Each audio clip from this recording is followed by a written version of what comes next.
Assalamualaikum warahmatullahi wabarakatuh. Halo teman-teman, perkenalkan saya Mauli Dianisi dengan NIM 256015 dari Program Studi Pendidikan Bahasa Indonesia Universitas PGRI Jombang. Pada video ini, saya akan memaparkan hasil analisis kritis terhadap sebuah artikel ilmiah yang berjudul Meningkatkan Keterampilan Membaca Nyaring Melalui Pemanfaatan Media Cerita Bergambar pada Pelajaran Bahasa Indonesia.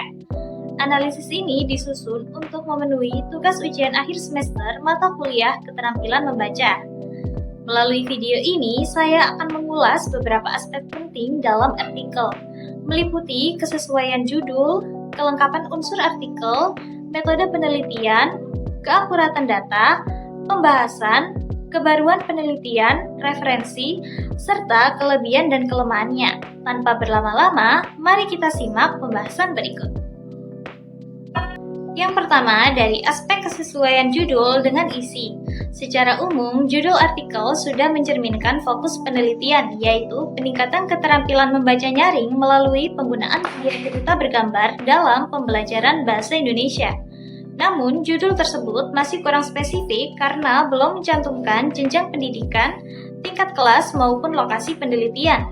Akibatnya, pembaca tidak langsung mengetahui bahwa penelitian tersebut dilakukan pada siswa kelas 2 SDN 170 Mulyasri.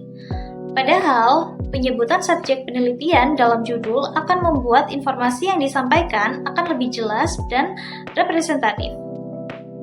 Yang kedua, dari aspek kelengkapan unsur artikel.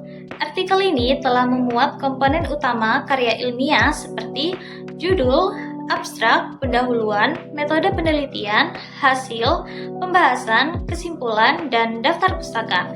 Namun, beberapa bagian masih perlu diperdalam. Misalnya, abstrak belum memuat nilai rata-rata dari setiap siklus, indikator penelitian membaca nyaring maupun kebaruan penelitian. Selain itu, pada bagian kesimpulan masih mencampurkan ringkasan hasil, implikasi, keterbatasan, dan saran dalam satu bagian, sehingga kurang sistematis. Yang ketiga, dari aspek metode penelitian. Penelitian ini menggunakan metode penelitian tindakan kelas atau PTK dengan model kemis dan MC Taggart. Pemilihan metode tersebut sudah tepat karena sesuai dengan tujuan penelitian, yaitu meningkatkan kualitas proses pembelajaran. Subjek penelitian dijelaskan dengan cukup rinci, yaitu 27 siswa kelas 2 yang terdiri atas 15 siswa laki-laki dan 12 siswa perempuan. Namun, kelemahan utama terletak pada penjelasan instrumen penelitian yang masih sangat terbatas.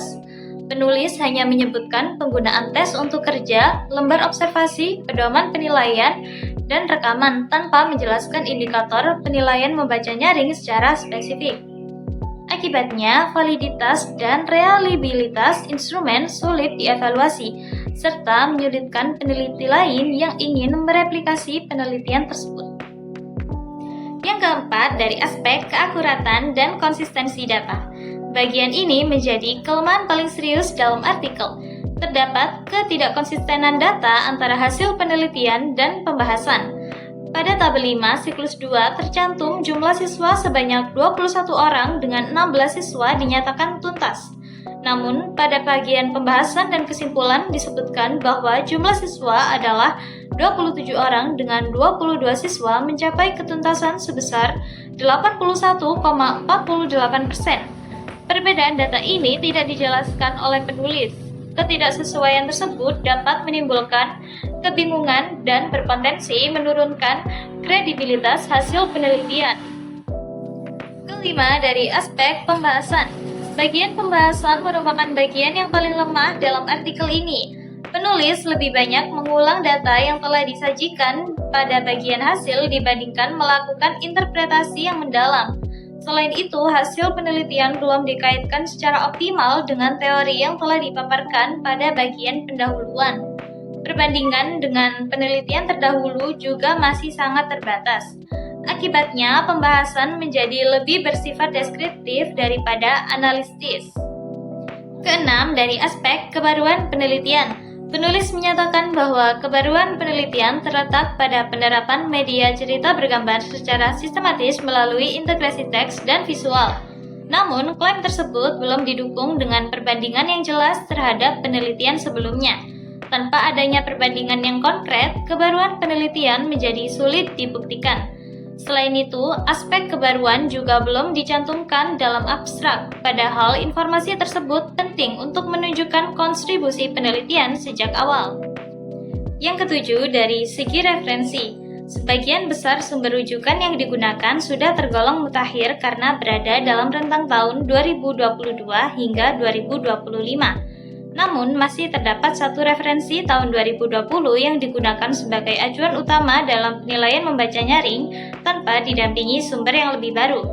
Selain itu, ditemukan beberapa ketidakkonsistenan dalam penulisan daftar pustaka, khususnya pada format doi dan penggunaan huruf kapital yang belum sepenuhnya sesuai dengan gaya APA.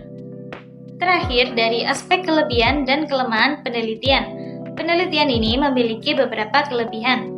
Penggunaan metode PTK dengan 2 siklus sudah tepat dan sistematis. Data awal yang menunjukkan hanya 63% siswa mencapai KKTP memberikan dasar yang kuat terhadap urgensi penelitian.